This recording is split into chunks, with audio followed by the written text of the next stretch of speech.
Welcome to The Front Porch, a program dedicated to turning back the pages of time and discovering the rich history and culture of our Northeast Georgia area. Join us now with your host, local historian and writer Bobby Watson, and this week's special guest. Well, hello everyone, and welcome back to The Front Porch. We love visiting on The Front Porch. It gives us an opportunity to look back at a little bit of the heritage of Northeast Georgia. And this year, 2018, is a special year for Habersham County because we're celebrating our bicentennial year here in Habersham. So we're going to be talking about a lot of things having to do with Habersham. And we have a wonderful guest with us on The Front Porch today. My friend Rick Story has joined us here. Rick, welcome to The Front Porch. Thank you, sir. It's great to be here. Well, Rick, we're going to talk about a lot of things. I know that you for a while were on the team with Nathan Deal, who's now our governor here in Georgia. I know that you were part of the Archway Project here in Habersham County and helped us get it started. In fact, helped to get Habersham 200, which we're celebrating here, our bicentennial, started. But one reason I wanted to have you here with us today is I remember several years ago when you and I were having lunch together, that you told me about the first time that you met a man who would become your boss and your close friend, Billy Graham. The first time you met him and how that tied into Habersham County. Tell me about the first time you met Billy Graham. Certainly. Yes, sir. It was a very unconventional, non-traditional way of meeting. Mm-hmm. I was working for his son, Franklin, working for Samaritan's Purse, and Franklin asked me to accompany his father on a trip to the Mayo Clinic because he was unable to go with him. Up in Minneapolis? Up in Rochester. Rochester, Minnesota. And it was December the 2nd. Yeah. I'd never been to Minnesota, much less in the winter. And being from Clayton, that was a little bit of a change for me. But went up there for what we thought was a very routine checkup. Mm-hmm. Mr. Graham saw the doctor. He wound up having emergency brain surgery. Oh, my goodness. Total scenario no one expected. A shock, really. Really? He was there with just me and his chief of staff, Dr. David Bruce. Mm-hmm. All of his family was elsewhere, and then we have this emergent situation, and he has surgery. He goes to intensive care at Mayo Clinic. So I go in to see him in ICU, and I'd only met him that morning, and so he's there in ICU, and he said, "Now remind me again, who are you?" And I said, it's something to wake up after surgery and here's this stranger looking at you, you want to know, me. And you're expecting to see your kids or something there, you know. And there he is stuck with me. And he said, "Now remind me again, who are you?" I said, "Well, my name is Rick Story, and I work for Franklin, and I'm from Clayton, Georgia." And he said, "Really?" He said, He said, "Clayton, Georgia." He said, "Well, I've never heard of it." And I thought, well, I'm not surprised. And he said, "But now tell me, is it anywhere near Cornelia?" Well, I about dropped my teeth. I bet so. I about dropped my teeth. I said, "Well, yes, sir. As a matter of fact, it is." And so he started telling me about his connection with Cornelia, which directly ties to your grandfather. It does. And that's one reason it was so interesting to hear it coming from the other side of the story. But he actually told you about the revival that he did here in Habersham County, and he could remember it. He certainly did. And what year was that? Well, the year he had the surgery. The year you met him. December of 2000. 2000. December of 2000. Okay, so yeah. And yeah, he told me about coming here to your grandfather's farm when he was a student down at Florida Bible Institute. That's right. In Temple Terrace, right outside of Tampa. Right. And told me about coming here in the summer, and he said that he actually preached at Level Grove. He, I think, wanted to preach maybe at First Baptist, but that didn't work out. Yeah. Well, I tell you, Rick, the way I have always heard the story, and I have a lot of people who talk with me about this, because anytime you have someone as famous as Billy Graham, and you realize that he only visited this area one time, and people look back in the archives of their brains and trying to figure out exactly when it was. But it was the summer of 1940 and June. And he had just graduated from Florida Bible Institute, and we'll talk about that in a few minutes. My grandfather founded the Florida Bible Institute, and Billy Graham went there as a student in 1937. He was there for 3.5 years, and he graduated in May of 1940. Now, Billy Graham, even though he was just 21, 22 years old at that time, definitely had an impact. I definitely believe that the people who were students with him at this tiny, and when I'm saying tiny, I mean a tiny Bible college that had only been in existence since 1932, just about 6 or 7 years. They were a very close-knit community, but they knew something was special about this man. And my grandfather loved Northeast Georgia, went to Toccoa Falls, and in 1936 he bought an old apple orchard here in Habersham County between Cornelia and Demarest. And he loved being a farmer because he was a farmer. He grew up on the farm in Lumberton, North Carolina. So he had the farm here. It's the only place my dad ever wanted to be because my dad loved it. He hated Florida.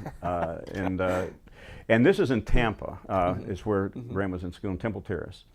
And so my grandfather helped him to arrange a series of revivals in the summer of 1940 that would eventually take him to Wheaton College, where he would be on the staff there at Wheaton. He went to North Florida, Melrose, and then he ended up here in Cornelia. And you're right, he came to Level Grove. Now then, the story that I've heard, and I feel like it's probably pretty true because my dad was here during that time, is there's a man named Ed Lyle, who lives up in Hollywood near where Bill Dover, who was here with us last week, lives. And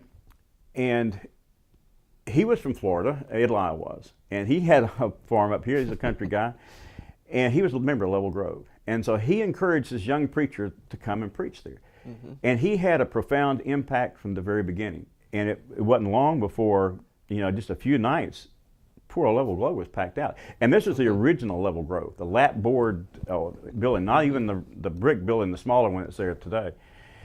And they didn't have room. And so they went to First Baptist Church of Cornelia because it had a much bigger building. And First Baptist Church of Cornelia said, well, we're not sure we want to host this because we just got through planting a new grass on our yard, And so they passed on getting Billy Graham to come in there, and he ended up going to the Cornelia Elementary School, and so he finished out his 2 weeks revival there. But I was surprised that was one of the first things that he mentioned when you talked to him. Absolutely, and I've always said that I am so grateful and indebted to Habersham County because that was the glue that brought me together with Billy Graham. Yeah, and just the fact that you mentioned farming. He grew up on a dairy farm in Charlotte. Sure. Mr. Graham did. Yeah. And your grandfather being from Lumberton. Right. That North That's Carolina right. connection. That's and right. with Mr. Lyle, the farming connection. Yeah, that's right.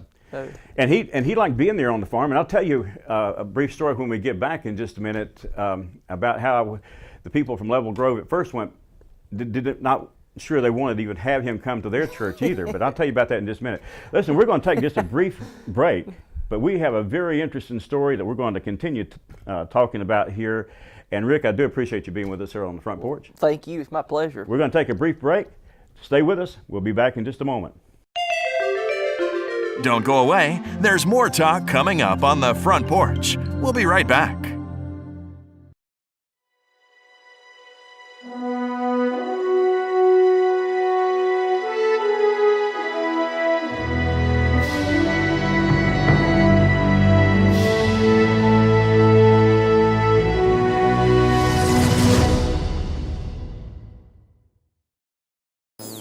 Are you tired of waiting on your movies and social media feed to download? Would you like to get your news before it becomes history? Do you want better internet service? Introducing cable internet powered by Kinetic from Windstream, where you can get up to 100 megs of internet speed in your home in our cable areas. Come by or call your local Windstream retail store today and see if you qualify.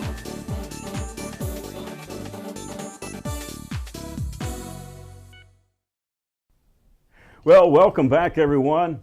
A great story here, Rick, and it's a fascinating time to be here sitting on the front porch talking about a man who I'm sure almost everyone watching today has a great respect for, Dr. Billy Graham. And he had, I know he's had a profound effect on really the entire evangelical Christian church. When you met him, he was talking about Habersham County here, and he mentioned the farm. Did he tell you where the farm was? He said it was between Cornelia and Demarest, Yeah. and he said he remembered it being off of, he thought 441. Yeah. And that, I think, was Yeah, pretty that's- accurate when I started doing my homework and checking. Right, that's where it was. Yeah, he had I still live on the back part of the same farm, and my grandfather bought the Heskett apple orchard in 1936 when it was all bankrupt. Most of the apple orchards were bankrupt at that time. And he actually did a lot of meetings there. My grandfather did. And by the way, I'm going to mention it, self-serving here, but I wrote a book called A Man of Faith, a God of Miracles. And it's really the story of my grandfather. It's a very interesting story, Rick, and sometime we'll come back again and we'll just talk about that. But in that book, we do talk about his relationship with Dr. Graham. And actually, there were a series of mentors between D.L. Moody and Billy Graham. And it's a fascinating thing because much of what Billy Graham did was very, very similar to what D.L. Moody had done in the late 19th century. And I'm just really proud that my grandfather was a part of that spiritual link that connected D.L. Moody to the great Billy Graham and his team. But I know that for a long time you served as Billy Graham's personal aide. What was it like to be that? Amazing, for lack of a better word. Yeah. Best job I've ever had. Hell yeah. And I've worked for some wonderful folks and, Yeah. and been very blessed in that respect. But the majority of my time was spent at the Graham home, because by the time I came along, I was there for the last 5 years of his active ministry, Right. 2000 through 2005. And he really wasn't going down the mountain to the office every day. But Right. he had an office in his house, so that's where I would go to work every day. Oh, man. I can't believe that. That'd be such an amazing thing to be able to be in the presence. I've met him a couple of times, and I was in awe every time I was with him. Well, it was a huge blessing, but double because going to the home not only meant working with him, but Mrs. Graham was there. And as remarkable as Billy Graham is, Mrs. Graham Ruth. was probably a little bit more remarkable, and I think he would agree with me. I don't I'm think sure I'm he being would. unfair. I'm sure he would. I've actually heard him say that, so I'm not being unfair Yeah. to him by saying that. But getting to be in the home with her and with Mr. Graham was just incredible. I've never had the opportunity to meet her, but I'm so glad that at the museum and library, the Billy Graham Library in Charlotte, that they have devoted so much to Ruth and her ministry. And because she was really, it could have never happened without Ruth. Right. Absolutely. And we won't spend too much time on it, but I like to tell the story about in Florida when he was a student at Florida Bible College. There he was engaged there to Emily. I met her. Did you eat me? Oh, really? I did. Now, Emily Massey. Emily Massey. Emily Massey married one of Billy Graham's close friends at the school, Right. and Colonel Massey, Yes. Charles Massey. Charles Massey. And my grandmother, believe it or not, was actually at the wedding because what happened is that Emily turned down Mr. Graham, and He she said, told me. "Listen, Charles is going to Harvard after he got out of Bible college." So she was going the one that's going to go somewhere, And so they my grandmother tells me this story that my grandfather married Charles and Emily, and Billy Graham was sitting behind my grandmother at their wedding in 1940 at the end of the school year. And as Charles Massey and Emily started walking back toward the front of the church, Charles reached back to Billy and said, "I got her," and walked on out the door. And I tell you that He told me that. did he tell you that, really? I don't think he liked it very much. I bet he didn't. Well, I have met Emily. She was a wonderful lady. But I'll tell you, a few years ago, after Ruth passed away, Dr. Graham and his personal physician flew down to Tampa. And I'm told, in fact, I talked with Charles afterwards, he and the personal physician came to Graham's home there, not to the Massey's home, and they spent the evening there together. Would you not have loved to have been a fly on the wall that night? Absolutely. And to have heard what they were talking about. And that next morning, Graham flew back up to home in North Carolina. 2 months later, Now, Mrs. Graham, Ruth Graham, had passed away in the summer. This would have been in the February of the next year, March of the next year. Emily passed away. And 2 months after that, Charles passed away. I talked with Charles on the phone one time, and I said, because I knew Charles well. Of course, I didn't know Billy Graham well, but I knew Charles. And I told Charles, I said, listen, I want to come down and pay you a visit. Bobby, come down anytime. I waited too long because I never got to go down there and see him. But I know that you actually took Graham back to the site of his of the Temple Terrace. Is that right? When was that? A few years later? He kind of took me back. I was driving. Yeah. I was driving, but I'd never been to Tampa, and we were in our rent-a-car. He told me exactly where to turn. Really? Exactly how to get there. It was better than a GPS. He told me. He said, turn here, and we drove right to the campus. No kidding. And it was amazing. It was amazing. The two things I probably remember about that visit most vividly, he showed me the Hillsborough River. Right, And we stood there on the bank, and he said, you see those vines and those trees? And I said, yes, sir. He said, we used to swing out on those and drop down in the river. In the river. No kidding. And he also showed me the house where, I guess he was a professor, J.W. Van Deventer. Judson Van Deventer. Judson Van Deventer lived there, and he said, I helped take care of him when he was an older gentleman, just like you're helping take care of me. He said, but do you know what was remarkable about him? And I said, I know that name, but I can't. He said, he wrote a hymn. Do you? And I said, is it I Surrender All? He said, that's it. And I Surrender All. He said, I want you to think about the message in that hymn. How about that? He said, but I helped him the way you're helping me. And that was just one of those moments that I just froze, and I said, I can't believe that I'm here. You're right there at Van Deventer's home, just a block or two away from where the school was. Oh my goodness, that's interesting. We're going to talk about that in the next minute. Don't go anywhere, because we're going to be back here in just a minute on the front porch talking about the great Billy Graham. Don't go away. There's more talk coming up on the front porch. We'll be right back. Technology is making it easier to be more mobile than ever before. That's one of the reasons why so many Windstream cable customers enjoy using Watch TV everywhere. You can watch your favorite shows, movies, and live news and sports. The best part, it's absolutely free to our cable customers. Get more value from your Windstream cable package by signing up at WatchTVEverywhere.com.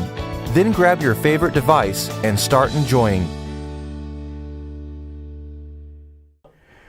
Well, welcome back to the porch, everyone. We're having a fascinating story here and sharing back and forth. Rick, it's been a pleasure having you here with us on the porch. Well, this has been exciting. Great. Been interesting. I'm really enjoying this. Talking a moment ago about Judson Van Deventer, it's a miracle that the Florida Bible College, which is what the little Bible college my grandfather founded and the one that Billy Graham attended, it's a miracle how it came to begin with. And we don't have time to talk about that, but Judson Van Deventer was a key part of that place getting started. The Temple Terrace Country Club had been built in 1926 in Florida, north of Tampa, on the Hillsborough River, as you mentioned. And they built this massive golf course, and they took Temple oranges, and they're a hybrid orange. The bottom line, it was a huge deal in the 20s, and they invested millions and millions of dollars. Judson Van Deventer was one of the people who invested and built the first home in that development there where you were. Beautiful home. And when Mr. Graham went there, it was abandoned. It was a depression. It was 1936. And Van Deventer's home would have been there. A few other homes have been there. Some of the other homes were just half built. They just stopped building them. And my grandfather went from St. Petersburg to visit Van Deventer because he wanted to meet the great writer of I Surrender All. And he saw this vacant clubhouse there. There was a beautiful clubhouse, same one that you saw. It's now Florida College, different from the Florida Bible Institute became Trinity College of Florida. They moved. They're now in another part of the state, but Florida College is there now. But that same building was there, just as it was when you saw it. And it was boarded up.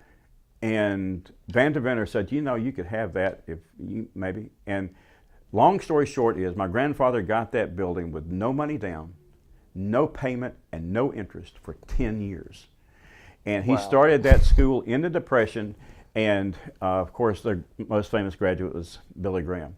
And it's so interesting to know that in those very formative years, Billy Graham was in several places, but right here where we are in Habersham County was one of those places, and it brought the two of you in a way together. Absolutely. That was the basis for our first conversation, and it really broke the ice because I had just met him. He didn't know who I was. He had just had massive surgery. We're at Mayo Clinic in ICU, which is about as, in my mind, about as sick as you can be. That's right. And you're at the specialty hospital of the world, and I didn't quite know what to say, but when he mentioned Habersham County, that broke the ice, and I started talking, and I didn't quit talking for 5 years.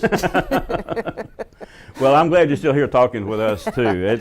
It's an interesting and a fascinating story. Before we leave talking about Mr. Graham, I know that you probably keep up with people who are around him. Billy Graham, we're recording this now in the winter of 2018. And Billy Graham is 99? 99. 99 years He's of age. He's in his 100th year. 100th year. If he can make it to November. One time, Will was in a meeting, and I was just attending that same meeting that he was in. And he said to the group there, everyone is asking about my grandfather. Tell me that they're praying for my grandfather's health. And he said, Dr. Graham, my grandfather has one thing he wants you to know. Stop praying. He was ready to go to be with the Lord. He's ready to be gone. And I'm sure that that's his attitude. I know that his close friends in the ministry, both George Beverly Shea lived to be 104. He did. And Sure did. Bev Shea has passed away now. And but what's the latest report on him? I know that he's doing okay, but I know that he's pretty much homebound now. Right. He's home in North Carolina, but he is at home and is getting to stay in his own home. That's great. That's a blessing, I think, for him and for his family. Well, we are all praying for him, and I do appreciate that your ministry through him, and I know that's been an important part of your life, and we're just glad you were able to share that with us. Well, thank you. I know here in Habersham County, many people will remember you from when you were here as the head of the Archway Project. Yes, sir. And I know it was you who actually got that project going. I know you left it right at the very end, but the Archway Project is actually what gave us Habersham 200. This is our bicentennial year. And tell us just briefly about exactly what was the Archway Project. We actually, I think, graduated from that. Explain that to us, how that works. And Habersham is one of Archway's success stories for sure. The Archway program is an outreach of the University of Georgia. It comes out of the Division of Public Service and Outreach, which is the umbrella that has the Carl Vinson Institute, the Fanning Institute, the Georgia Center. It's the outreach arm of EGA. Archway is a program designed for long-term temporary community development. Archway goes into a community, sets up, stays 5-6 years, and then moves on to another community. It's designed to be a rotating program and have 8 communities going at one time consecutively, but those 8 communities will rotate throughout the state. So it's a fairly unique concept. It's kind of a different concept. And Habersham is, of course, now a graduate community along with Dalton, Whitfield, Moultrie, Colquitt County, Clayton County, are some of the others. But the idea is to come into a community, bring community leaders together, get them working together, facilitate that, then move on and leave them alone to do their own thing. So it's worked out well in that regard. It worked out well here in Habersham County. And I tell you that Habersham 200, I think, is a great concept because it's an ad hoc community members coming together, meeting around the table and said, let's celebrate our anniversary. There's no tax funds in it, and we are writing a book. We're working together on it. I'm kind of heading up a team to write a book called Habersham 200. It will be the story of Habersham County, and it'll be in 3 sections. The first one is the story of Habersham County. The second section are communities. We'll talk about the different municipalities, plus the African American, Latino community. And then the last part I really like, maybe most interesting of all, it's called 200 Things Every Habersham Countian Should Know. And in that 200 things that we have listed are things that are no longer here, the old Grand Theater or the Big Red Apple or whatever it is. We've told a little bit about it there. And it's going to be a fascinating book. We hope it'll be released this summer, and we're hoping to have it finished in a couple of months. But that's all part of the Archway. And it's just people coming together and these towns coming together and different organizations coming together, and it's just really great. Before we go, I want you to tell me really briefly about your association with our governor, Governor Deal, because I know you worked on his staff as well for a short time. I did. I Yeah. surely did. Worked for him actually 3 different times. Really? And Wow. he was very gracious to employ me all 3 times. Well, that's good. Worked for him initially in his office in Gainesville, Yeah. and then spent 5 years up in Washington as his deputy chief of staff, Yeah. and enjoyed that, and then was able to come back to Gainesville after I had worked for Mr. Graham. Yeah. And you know, I shared with Governor Deal that I wanted to go work with Samaritan's Purse, Right. and he very graciously supported that and let me go. And then, of course, that Samaritan's Purse lasted 2 months, and I went to Billy Graham, and that lasted 5 years. When Mr. Graham retired, you know, God's timing is always perfect. That's right. Mr. Deal's district director back in Gainesville was retiring at the same time, a gentleman named Jim Adams. Yeah. And so Mr. Deal and his chief of staff said, hey, you know, if you want to come back to Gainesville, you can. You know, Jim Adams is retiring, your boss is retiring, it just fit. It was all God's timing and How plan. about that? So I got to go back and work for him in Again. Gainesville 5 more years. How about that? Well, Rick, it's been wonderful having you here. Thank you again for being with I us. have thoroughly enjoyed and it. I will tell you that maybe later on this year we can come back and talk a little bit more about the Archway Project and Dr. Graham. Absolutely. Listen, we appreciate you visiting with us. You're a very important part of the Front Porch, and we hope that you'll stick around and come back next time as we learn a little bit more about the heritage of our beloved mountains here in Northeast Georgia. Have a good day.